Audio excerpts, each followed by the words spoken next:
Hey,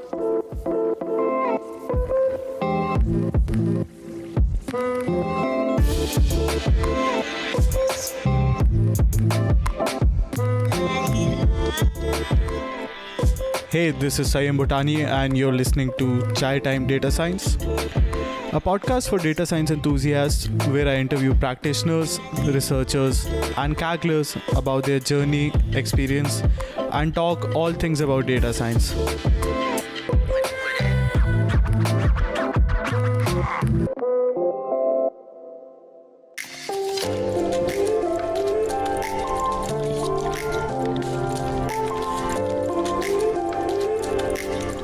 Hello and welcome to Cutting Edge Research with Chai, the CTDS.Show.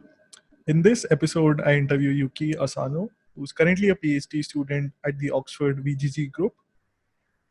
Yuki has been doing some amazing research in computer vision, specifically in self-supervision that we dive into in this interview. As you might expect, we also discuss about his journey. We talk about 3 of his research papers that have very recently come out. Two of them were from ICLR, iClear, for my researcher friends. You can find the link to those 2 papers as well as his third paper that has very recently at the time of recording come out. We dive deep into self-supervision, what it really is, how can it help computer vision, how is it a new direction to computer vision in our opinion. And Yuki shares his research process, his thought process around it. So I hope you're as excited as I am about this new direction for computer vision, at least in 2020. With that and without further ado, here's the conversation. Please enjoy the show.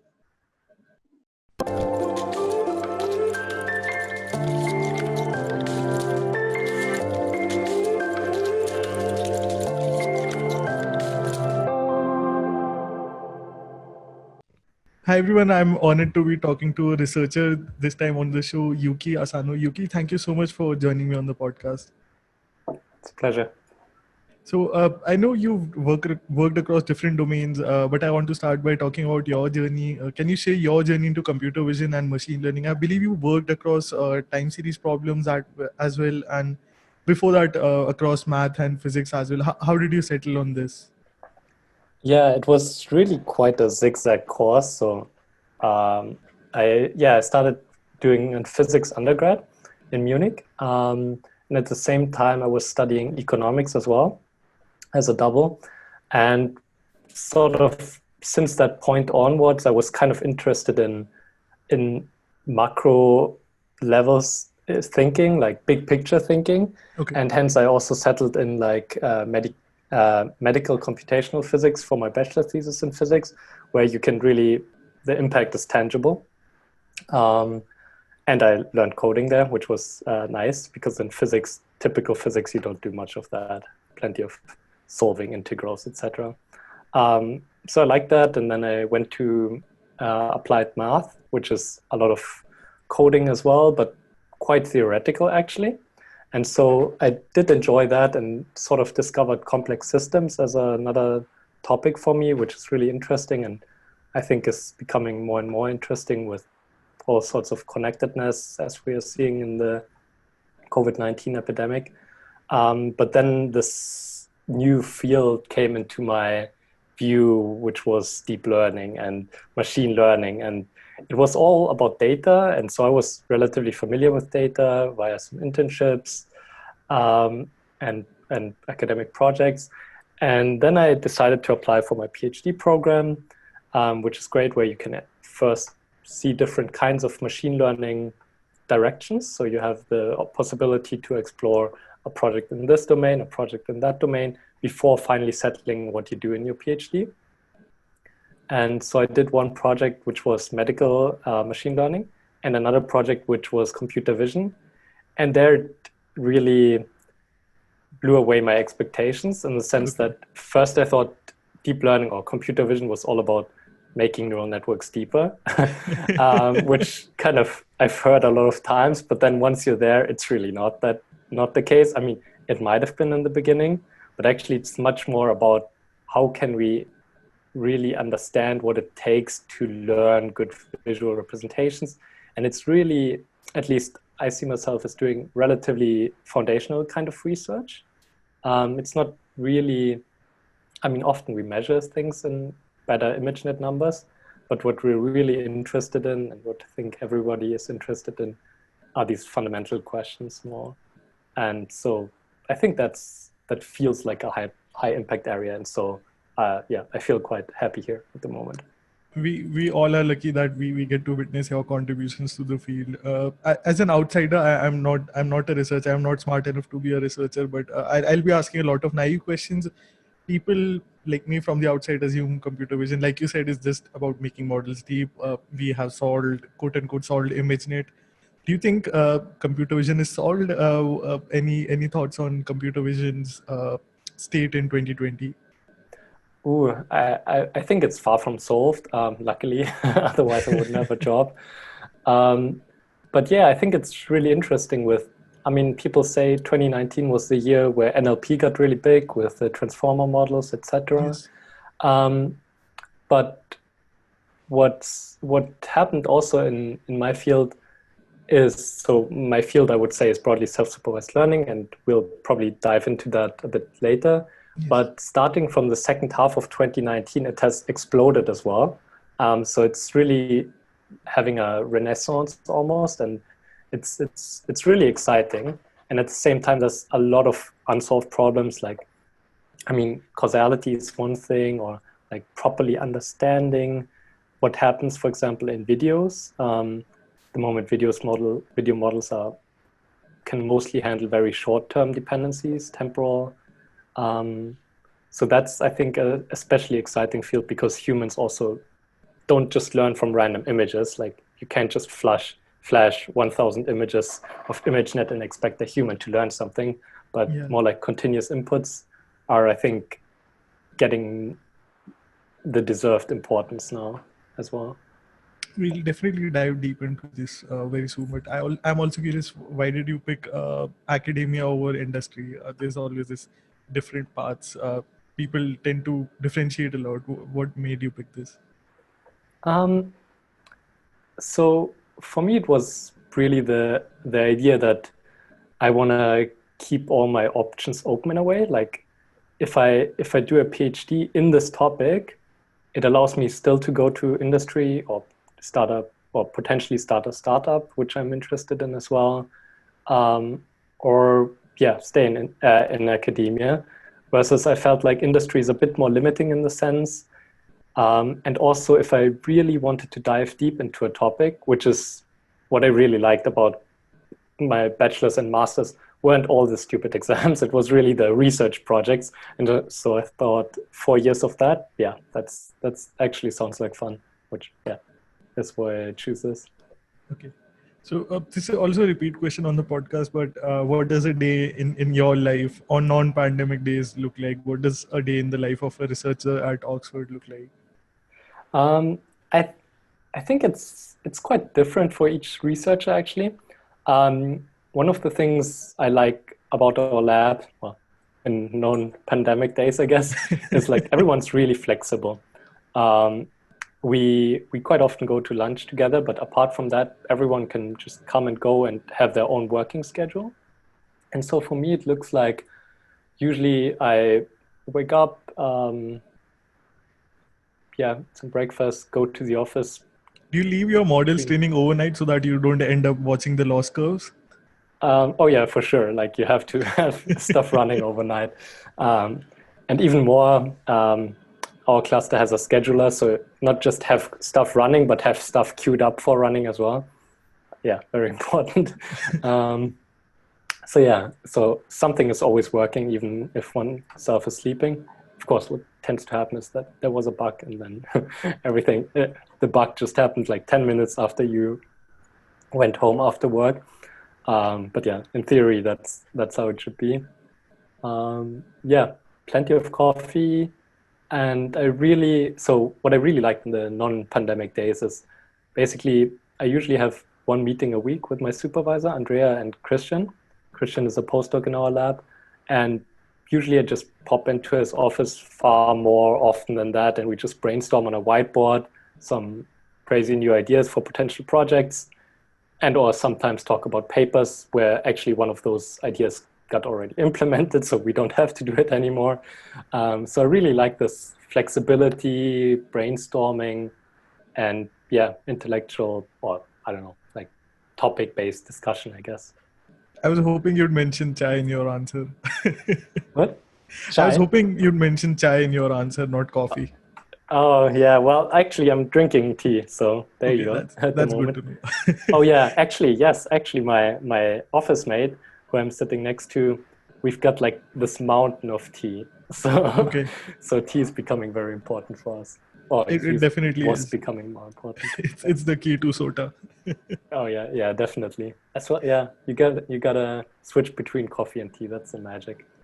So there's a lot of freedom in the life of a PhD student, like you mentioned, and you're also trying to explore, like you mentioned, these deep questions, or just trying to answer these deep questions that maybe haven't been answered before. So how do you stay disciplined? Because with a lot of freedom, you get a lot of time as well on your hands, but you need to stay accountable. Any tips or any hacks to that? Um, it would be great if there were really simple hacks like batch norm always makes something better. So like there isn't a batch norm for PhD life, I think, unfortunately. Um, I think one of the things I've gotten better over the years is and being able to endure times where you're not satisfied, because that's bound to happen, I think. And just knowing that it will have an end and being able to tolerate it, I think helps, because it's easy to think when you're going downhill or when you're low to think that this just projected linearly basically, that that's might be your thinking, but it usually isn't that way, and you've got plenty of resources that will help you, and usually a couple of meetings with a supervisor helps getting unstuck.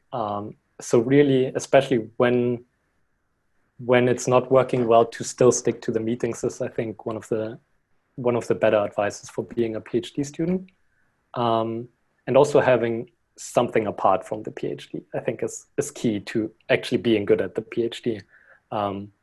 Like I know a lot of people who go running. I do go running myself as well, or have some sort of team sports besides the PhD, which I think is really healthy. And we don't necessarily need to stay in the office until 11 p.m. to be a good researcher. I don't think so. Like It's also creativity is hiking for important. you as well. I believe I was reading on your website. Oh yes, yes, I do love hiking.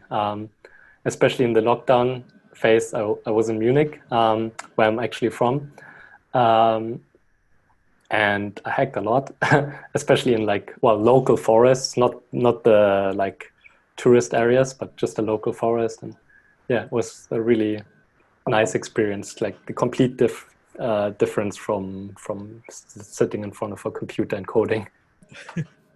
Okay. Now reconnecting to the research world and coming to your recent works. Yep. I know there are three recent works that you just put out. We'll maybe start by picking one up because I can't digest all three at the same time. I want to start by talking about a critical analysis of self-supervision, or what can we learn from a single image. Just mentioning the name for the audience in case they want to look it up. Can you share the motivation behind this work and help us appreciate the problem? Yeah, sure.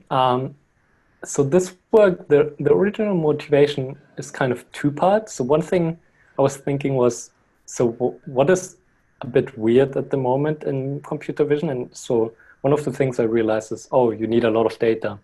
And then one part of the idea was that are you actually able to train a gun with just one image? So that was one of the initial parts of the project. And so we thought about ideas to do it, and then it turns out it was working quite well. Um, and then I got more and more deeper into the self-supervised learning field, and I realized that a lot of the progress that had been made was, of course, the different techniques. So going from like patch encoders to colorization and then rotation. But a big part was also the transformations or augmentations, as we call them. And for me, they're like a really essential part in deep learning, or at least in computer vision, because they tell the model what what kind of invariances we want. So they're really strong inductive biases, which we provide the model with to tell them what we want, basically. And since self-supervised learning is all about how can we learn good models without using any labels, we want to provide all the other information that we can provide without having labels, which is, you shouldn't care exactly about the exact pixel value. So you can add some pixel noise, color noise, or you can do some random crops, etc. And so I was feeling that this was becoming more important. And so I added these two ideas. And so it was like analyze the effect of augmentations by looking at few images, or even one image, and do this for 3 representative self-supervised learning methods at the time. And so that's what came out, yeah. To break it down, supervised learning is where you supply the labels. What is self-supervised learning? Does the model come up with the labels by itself, and how does it compare to other techniques? Mm-hmm. So supervised learning is really where computer vision got big, where we were able to get good performance on ImageNet in 2012. And the surprising thing, or why it's really good, is that once you've trained a model on ImageNet using the labels that humans have provided, you can then take this trained neural network and apply it to other downstream tasks where you don't have that much data. And it will perform much, much better compared to just training on your target data set. So that's the whole idea, that you want this general visual encoder which works well across all sorts of tasks. So that's the main idea. But of course, ImageNet's it's just 1 million images, and it has human annotations. So ideally, we would want to use all the images on the internet in some smart way. And we don't want to rely on humans labeling them, because that's costly, slow, and can introduce some biases. And so we want to develop methods which don't rely on that, but can still learn a good visual encoder. And for example, one trivial way to do this is to take the images you have and rotate them by some multiple of 90 degrees. 90 degrees right or left or flipped upside down. And you take this image, put it in a neural network, and you let the neural network predict which direction it was rotated. So that's your like fake label in a way. You don't need any human annotations for that. You exploit the fact that most pictures taken on the internet are taken upright. Yes. So again, it's like some smart trick you use for generating some sort of label. So that model is called RotNet. It's one of the ones we have explored. So yeah, you basically come up with a pretext task, we call it, because we don't really care whether the model is good at detecting rotations. In the end, we care about the downstream task performance, which you then evaluate by taking the model, freezing the features, and then just looking at how well can it classify some downstream data set with a limited classifier. Okay. I also love to explore how the thought process of anyone or any practitioner researcher works. Can you share your process of, let's say, after you discovered this idea, or you had thought of this, what were your next go-to steps from there? How did you approach the problem? It's been a bit since that project.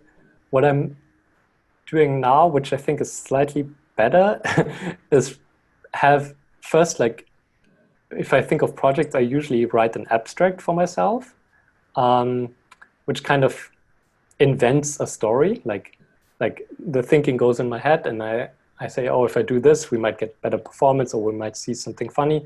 So I write the abstract, and then I usually have like a list of abstracts. And then when a project comes, I can think of first of all, I discuss with my colleagues and supervisors. And then it's all about finding the right benchmarks. And this was also the case with this paper, where we knew self-supervised learning is all about the linear probing results. At least it was at that time. Again, the field is moving really fast.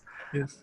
So we decided linear probing is the way to go. And we decided we need some other methods as well, because just again, obviously that wouldn't be very representative. So we had the GAN, we had the RotNet, the rotation network, and we had Deep Cluster, which is a method which generates these fake labels by clustering in the deep embedding space, and then trying to classify which cluster does it belong to. Okay. And then it's to implementation. I mean, then that's obviously the largest phase, where you try to see how far you can push methods. Well, first of all, if it works, but when it works, you have to push them as far as it goes. And then usually the next deadline comes around and you have to rush everything a bit to finish. Okay. To help us appreciate, you've demonstrated that self-supervision works with one image. Can you help us appreciate the problem? I'm not aware of the other methods, but what's the usual number of samples that usually one needs to make things work? Yeah, so usually people use 1 million images, so ImageNet as a training ground. And the thing about the paper is we're not really advocating people should use one image, because obviously if you use 1 million images, it's better. Yeah. But it's interesting that, especially if you compare to a randomly initialized neural network, which already contains some information because of the convolutional nature of the architecture, for example, if you compare to 0 images to 1 images, and then to 1 million images, the jump from 0 to 1 is huge, but then from 1 to 1 million wasn't that big. And so one of our main messages was that a lot of the stuff we're capturing with self-supervised learning is really just the augmentations. And we were able to show that because in one image, you cannot learn what a dog is, or you cannot learn any semantics, basically. And so that was the role of the transformation. So in a way, we tried to show how far can you go by just using transformations. And yeah, if you use transformations with images, of course, it's even better. Do you think if we use strong augmentations like you have with other general techniques that have already demonstrated good results, we can improve them also by a large margin? In general, yes. So this paper showed the importance of augmentations, and then after that, all the new, better self-supervised learning papers, basically each and every one of them introduced a new augmentation method. It's not necessarily always stronger is better. It's more, yeah, there seems to be for each data set some sort of optimal augmentation strategy. One trivial way to explain or think about it is, for example, if you're having MNIST, so data set of digits, if you horizontally flip them, it might not make that much sense. So like a 7 flip might not, yeah, you wouldn't want your model to be telling you that that's a 7 because it's probably not. So yeah, data augmentation is data set dependent, but it does make a lot of sense, I think. One interesting thing to think about is maybe the effect of data augmentation wouldn't be as big if you just had infinite data. So the idea of data augmentation somewhat is, for example, if you have a dog that's sitting on the left of your picture, but your data set may not have a dog which is sitting on the right, then yeah, flipping it doubles your data set size, basically. But if your data set is really large, where there's dogs in all sorts of positions, yeah, maybe data augmentation doesn't help that much. So you need to be aware of the context or your data set, at least do some sort of exploratory analysis before applying these. Yeah, I think so. And actually, in contexts where you really don't have much data, maybe like using our method to have extremely strongly augmented versions by creating like a fake 1 million data set might actually make sense. Potentially not training from scratch, but using some initialization, but yeah. What other techniques are required to help this generalization work better, apart from augmentations? To help what work better? To help the model, the self-supervised model generalize better. Yeah, I mean, augmentations are a key part, as we found, but then it's not the whole thing. So definitely the bigger part is the loss itself, the way you train your model. For example, by training rotations, the model tends to learn higher level features. So a bit more semantic features which make more sense than if you're just trying to colorize images, for example. And the reason why is because in order to predict a rotation, it's not enough just to learn edges, for example, because yeah, as you see the door below, like the edges don't tell you which way is up. Like if I rotate it this way, there's still an edge in that direction.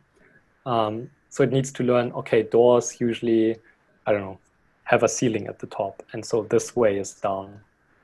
For colorization, it might not require this sort of higher level thinking. And similarly, nowadays, we have got quite some different self-supervised tasks, which we can also dive into, which have pushed the numbers a lot. So basically, nowadays, we still evaluate on ImageNet, and we compare with ImageNet trained with labels or ImageNet self-supervised. Okay. And pretty much in all metrics, the self-supervised methods outperform the supervised methods, which is really exciting. So self-supervised. So if you're thinking in the future of, I've got my own data set, I wanna, I don't know, classify if this is a red mug cup or a white one. You have a small data set, which visual encoder should you start as an initialization? It's pretty clear to me that if not now, within this year, the standard will be that you use a self-supervisedly trained model, because it's much broader and it works better because of that. For supervised models, the models tend to throw away all the information they don't need for getting a label. And that's why supervised models often just focus on tiny patches, which are very distinctive. So I don't know if you've seen this paper, but like, for example, the ImageNet models, supervisedly trained, they can just classify a dog breed by the kind of fur they have, not by the shape or anything, but just by these tiny textures. And that's not really how we want it to be. And plus, if you have a model like that, that won't be helpful in like mug cup detection or whatever. So yeah, self-supervised retains much more information, I think. Do you think this can also close the gap between where we need to be very cautious about how we set up the split, or how we set up the data set, the training data set, as compared to the real world where we're going to deploy the models eventually? Yeah, I think still having a split is sensible, like for evaluation, but you're right in the sense that you don't really care about training versus validation because you've got the images anyway. So if you think about it from a Kaggle perspective, you might not have the labels for your training, for your validation or testing set, but since it's self-supervised anyways, yeah, you can still use it there. And there's some methods which also explore this. There's also one paper from our lab which basically does self-supervised refinement on the test set, because yeah, you're not using labels, so it's pretty much fair game, I would say. Again, I think it's mostly useful for smaller data sets. If you have a huge data set, yeah, your validation set's not gonna add much anyways. Interesting. Okay. So before we move on to the next paper, if you could summarize all of the discoveries or the interesting ones. The field must have moved a lot by now, but your discoveries via this work. Via this work, yeah, so I think back then the interesting stuff was self-supervision doesn't need that many images. A big role are augmentations. And one image gives the model a lot of information about the visual manifold as compared to a random initialization. Okay. Yeah, I would say that's the main results. Before moving on to the next research, as a breaker question, I'd also love to know your thoughts. Both of these papers were accepted into ICLR conference, and this was my first time attending the conference, so I'll need to ask you about how was that experience for you, since this was just a virtual only conference this time. I enjoyed it, but I was also blown away by the research. I would love to hear your thoughts. Yeah, so two things. Like, I was a bit sad that I didn't get to go there. It was like both of them were my first accepted papers in my PhD. I would have loved to meet researchers there and talk with them in person. So that was, of course, a bit of a bummer, but yeah, I mean, no one would have known. But I think the online conference was organized quite well, especially given the little time they had.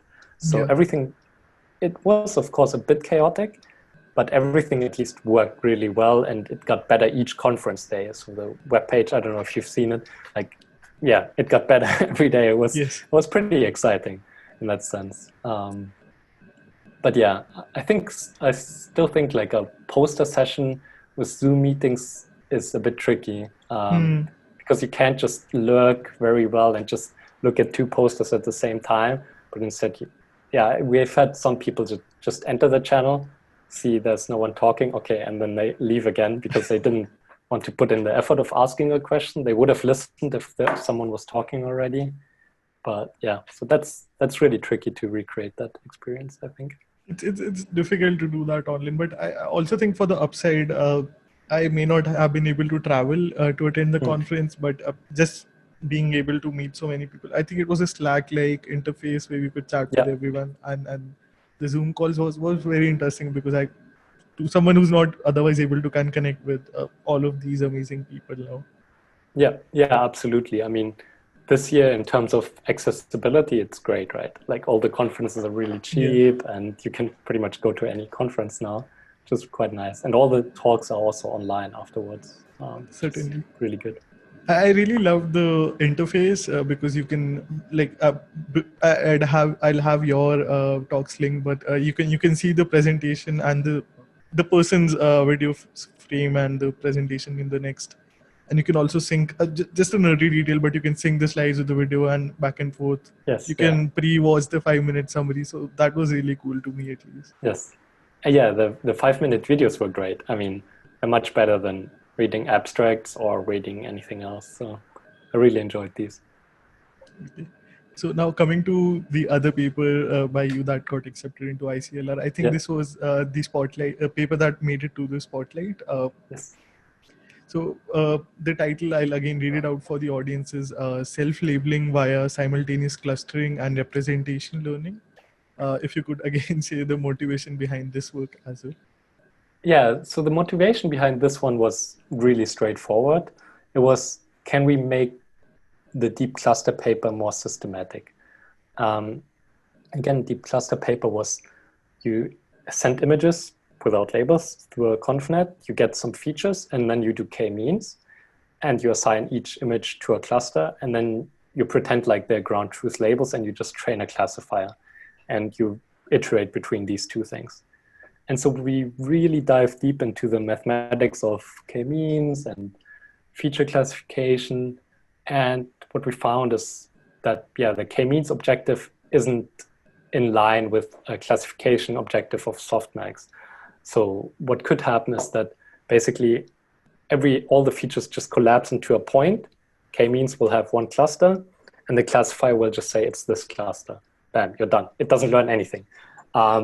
In practice, deep cluster has a couple of ways to mitigate this issue, but we thought, can we not like make this a bit more systematic and avoid this collapse? And then came the point where we talked about what if we use the same objective for clustering and for cross-entropy training, which also has technically the same issue that it could collapse, but then we can constrain it such that all the labels are equidistributed. So each cluster has the same amount of images associated with it. And the cool thing about that is A, it solves the collapse problem trivially, and B, it is what's called an optimal transport problem. And there's a great blog post exploring this as well, which explains a bit about what optimal transport means. But in the gist is basically you have some images which have preferences like I'm more or less this cluster, I'm more or less that cluster. And you want to optimize the cost of all these assignments such that each image belongs to its cluster that it's favorable to. But at the same time, you want to have this equipartitioning constraint satisfied. And then what we found is there's a super fast algorithm for that, which is just matrix multiplies, which of course on a GPU are extremely fast. And so I've went far above the motivation, but yeah, that was the motivation and the process of seeing, oh, there's actually something here. Are you team PyTorch or team TensorFlow? Definitely PyTorch. Although I hear that TensorFlow, the new version, seems to be very similar. I keep hearing that too. I don't trust them. No, PyTorch is great. It's really good. So to break it down, can you help us understand what is self-labeling referring to and what is clustering referring to here?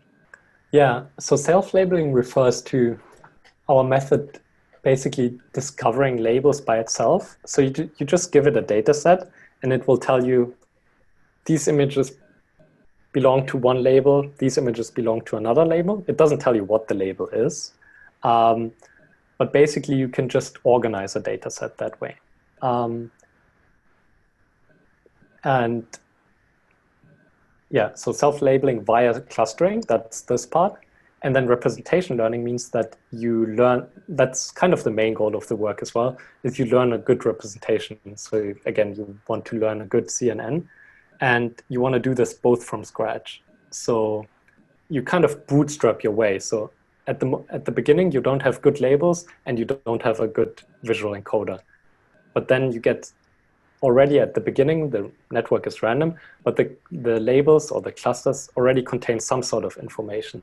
So then you can train a slightly better visual encoder, which give you slightly better clusters, and so it goes. It's kind of a chicken and egg problem, but we know that a random network contains information, and so we can bootstrap it and get really good representations.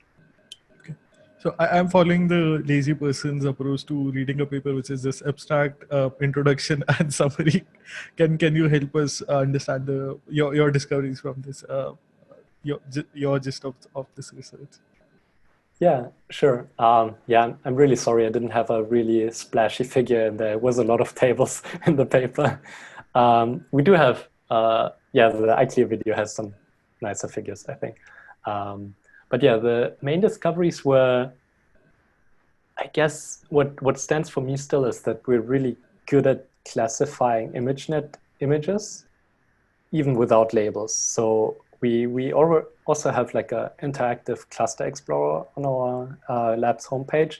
You can just click through the clusters and you find that they're extremely organized. So some of the clusters only really contain one kind of class, or even the ones that that have like two kinds of multiple ImageNet classes, they are extremely visually similar and hard to tell apart from a human. And so it works really well. Like, without having any labels, we can sort of organize them into labels, which I found quite interesting that it works that well. I think that's the main thing. The other thing is that equipartitioning is like a good idea, especially if you use more clusters than there are ground truth classes.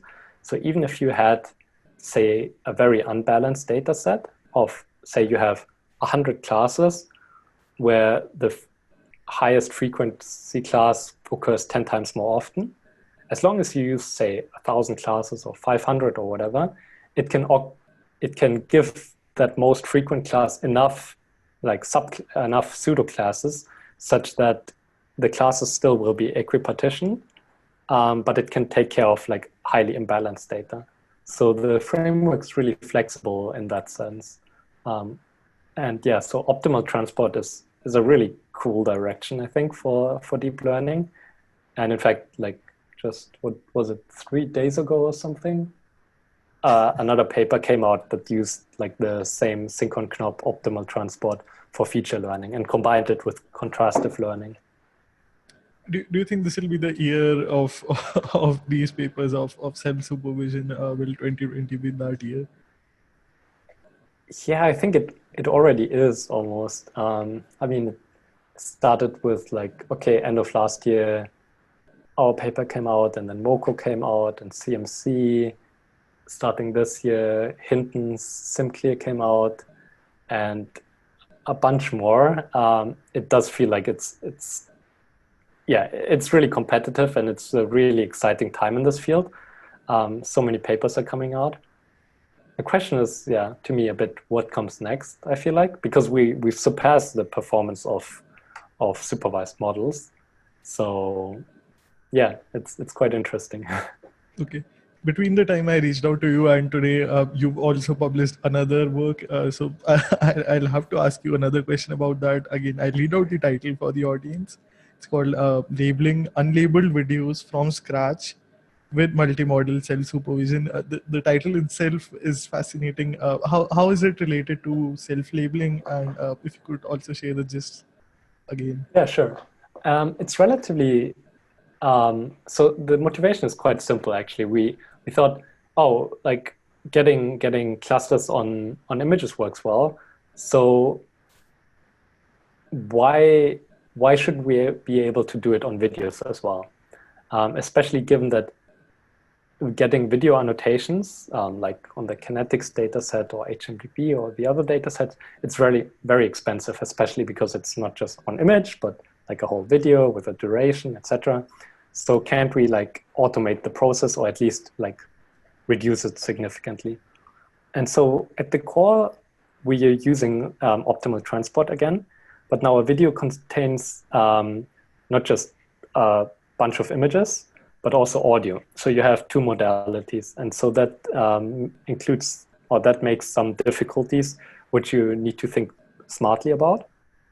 And what we do in this paper is we see the two modalities, so audio and video, as augmentations of the same thing, basically. Interesting.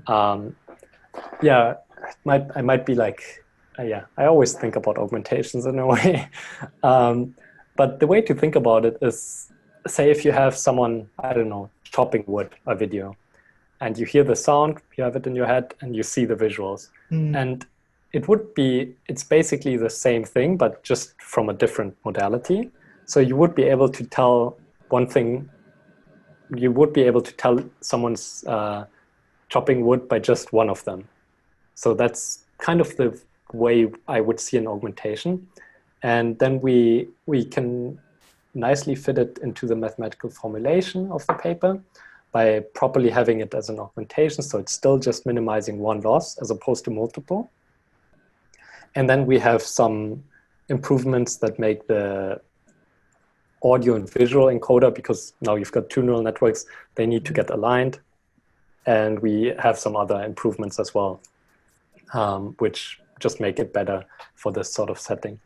And then we compare against like other methods, which are just feature learning methods.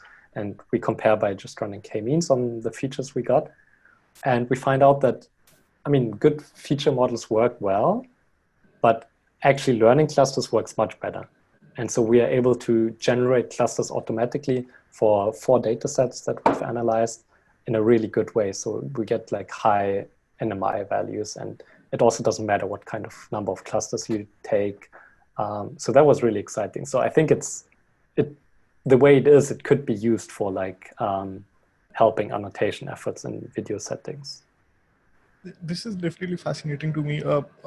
Are audio and video used as different data augmentations otherwise as well? Or just curious, because I haven't come across this earlier. Yeah, not that I'm really aware of. So what people tend to do in the video domain a lot is either concatenating them, so just seeing it, in a way you're seeing it as an elongation of an image in a way, right? If you treat them as features as well. So that, and what a lot of people also do is cross-modal stuff.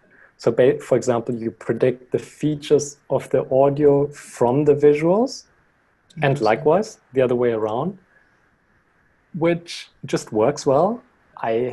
It's very hard for me to explain why that is. Like, I guess it is counterintuitive. It is a bit counterintuitive, and the only explanation I've heard so far and I can give is that it's more difficult. Like, yeah, it needs to, and of course it needs to learn some sort of correlation between audio and visual, and this correlation probably is a higher level concept. still, so that's what's been done mostly. But seeing them really as strictly as we do as an augmentation, I haven't seen that. Interesting. So this is the final question, but before that, again, to remind the audience, all of the papers are they in the show notes. The podcast format is not capable of diving into depths of it. Please check them out if you're curious. My final question, which is also a repeat question from this podcast series, is what best advice would you have for someone who's just starting their research journey? Let's see. I think really important is finding a good supervisor, be it academic or industry, or even like a buddy who knows more in this topic, because that will help you get unstuck really quickly. And it's all about, getting unstuck, I think, in the field, and really staying bold about ideas. Like, even if it sounds a bit crazy, those are usually the best kind of ideas, I think. Like, there's things where you think, what, that's possible? That's, I think, the stuff I want to see more of, and I try to do more of. So I think that's a really valuable contribution. Of course, like, incremental research is important as well and can work really well. Just, for example, YOLO V1 versus V5 or wherever we are at the moment. That's really big as well. But yeah, crazy stuff is fun, and one should be bold and just try it, I think. And you don't need that many GPUs for that. I just have one for what it's worth. Yeah, keeps you warm at night. Definitely. Before we end the call, would you like to mention any platforms where the audience can connect with you? All of these will be there in the show notes to remind the audience. Oh yeah, sure. I mean, so I've got a homepage where I'll be posting new papers, and I've got a Twitter account. It's just y_m_Asano. I think that's probably the easiest one. And yeah, I try to be more and more active on Twitter, so that would be good. Awesome. Thank you so much for joining me on the podcast and for sharing all of these amazing research and also summarizing it on the podcast. It was a pleasure.